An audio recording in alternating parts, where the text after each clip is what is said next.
అదే RTV app వార్తల్ని క్షణాల్లో చదివే అవకాశం ఉంటుంది. ఒక న్యూస్ పేపర్, ఒక టెలివిజన్ ఛానల్ మీ చేతుల్లో ఎప్పుడూ ఉంటాయి. సార్ మంత్రి గారు, సో ఓవరాల్గా ఎలా చూస్తారు? ఈరోజు మీరు ఒకటే మాట చెప్తున్నారు, చాలా శుభదినం అమరావతికి, ఇక్కడ ఉన్న ఏపీ రాష్ట్ర ప్రజలు. ఖచ్చితంగా ఇవాళ చాలా శుభదినం అండి. ఎందుకంటే జంగిల్ క్లియరెన్స్ యాక్చువల్గా స్టార్ట్ చేసాం.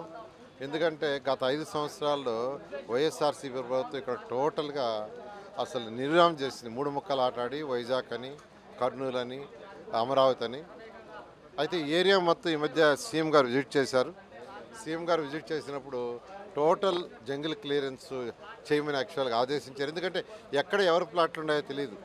ముఖ్యమంత్రి గారు ఒక బిల్డింగ్ ఎక్కి చూస్తే అక్కడ కట్టిన బంగళాలు చూస్తే బంగళాలన్నీ కంప చెట్ల లోపల ఉన్నాయి. అందువల్ల ఇమీడియట్గా క్లియర్ చేయండి, ఎవరి ప్లాట్ ఎక్కడుందో కూడా తెలుస్తున్నారు. దాని మీద టెండర్లు పిలిచాము.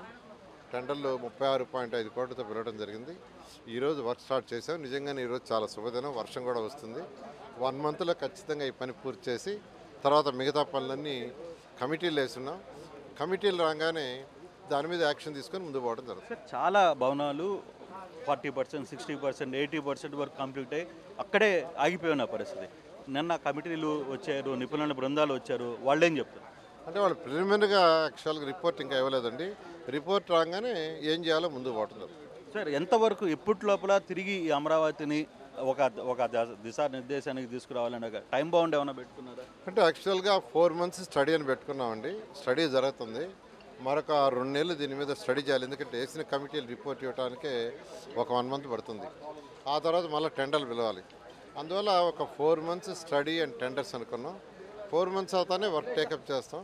వర్క్ టేకప్ చేయగానే టార్గెట్ టైం ప్రకారం కంప్లీట్ చేయడం జరుగుతుంది. మొత్తం మీద మంత్రి నారాయణ కావచ్చు, స్థానిక ఎమ్మెల్యేలు కావచ్చు, ఒకటే క్లియర్గా చెప్తున్నారు, ఏదైనా ఇష్యూ ఉందే ఇది 3 నెలల లోపల దీనికి సంబంధించిన నిపుణులు కావచ్చు వాళ్ళ కమిటీ రిపోర్ట్స్ అయితే ఇస్తారు.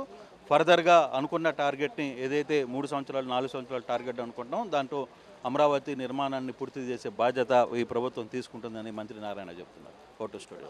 మరిన్ని వీడియోస్ కోసం ఛానల్ ని సబ్స్క్రైబ్ చేయండి. లేటెస్ట్ అప్డేట్స్ కోసం వాట్సాప్ ఛానల్ ని ఫాలో చేయండి. అండ్ లింక్ డిస్క్రిప్షన్ లో ఉంది.